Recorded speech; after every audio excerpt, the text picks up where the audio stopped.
ପରେ ସବୁ ସେ ଜାଣି ଗଲା ବେଳୁ ଭାବିଥିଲ ମରିବ କେତେ ନା ସାବିତ୍ରା ଗୁଡ଼ିକ ଜାଣିପାରିବି ପୂର୍ବରୁ ଭାବିକି ଆମେ ଗଲା ପରେ ମରିଗଲା ପରେ ସବୁ ଭୁଲିଯିବୁ। ହଁ ଆମେ ସେମିତି ମନା ବୋଲି ମାନେ ସୁଧିବ ସେ ବା ଅଧିକ ହେଇଗଲେ ବୁଝିଲ ସିଏ ଭୁଲି ଯାଇଥିବେ ସିଏ କେଉଁଠି କ'ଣ ଜନ୍ମ ତା ଠିକ ନେଇ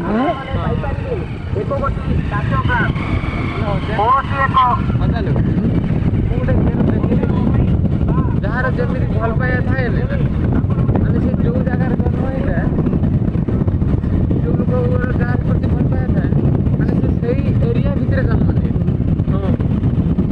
ମାନେ କେଉଁଠି ଜାଣିବୁ ସିଏ ଜନ୍ମ ହେଇతే ତାକୁ କହିଲେ ମାନେ ସେ ଚିହ୍ନିବ ସେଇ କଥା ସିଏ କହିବ ନା ଇଏ ସ୍ୱାମୀ ବନିବ ତେଣୁକରି ଏଇ ଯେଉଁ ତାରା ନୁହେଁ ସେ ତାରା ମାନେ ଏଇ ଆତ୍ମା ଗୁଡ଼ା ଦୀପ ଆକାରର ହେଇକି ଉଠିଯାନ୍ତି ଉପର ସେମାନେ ସେ ତାରା ଗହଳ ଭିତରେ ନୁହେଁ ନା ସିଏ ଯାଇକି ହେଲା ସିଏ ଖୋଜି ବୁଲନ୍ତି ଯେ ଇଏ କୁଆଡ଼େ ଗଲା ସିଏ କୁଆଡ଼େ ଗଲା ମାନେ ସେ ଆତ୍ମା ହେଇଯାଇଥିବେ ତାପରେ ବି ସେ ଖୋଜି ବୁଲୁଥିବେ ମନେକର ଆଇ ଯାଇଥିବେ ନା ଆଇ ଯାଇକି ସେ ଯେଉଁ ଦୀପ ସଦୃଶ ହେଇକି ଆକାଶର ସିଏ ନା ତତେ ଖୋଜି ବୁଲୁଥିବ ସେଇ ଖୋଜି ଖୋଜିକା ଯଦି ତାର ପ୍ରକୃତରେ ମାନେ ବହୁତ ଭଲ ପାଇଛ ନା ତୁ ସେ ଯେଉଁ ଜାଗାରେ ଜନ୍ମ ହବ ତୁ ବି ସେଇ ଜାଗାରେ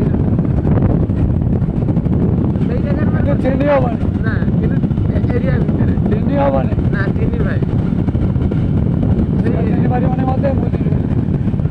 ସେ ଗୋଟେ ଅଲଗା ଅଲଗା ଘରେ ଅଲଗା କାଷ୍ଟ ଅଲଗା ଦେହ ନେଇକି ଜନ୍ମ ହେଇଥିବ ସେଇଟା ମାନେ ଯଦି ପୂର୍ବ ସେଇଟା ଯଦି ସତ ମଣିଷ ଯଦି ଏ ଜନ୍ମ ସେ ଜନ୍ମ ଜାଣିପାରେ ତାହେଲେ ସେ ସବୁ ଦେବତା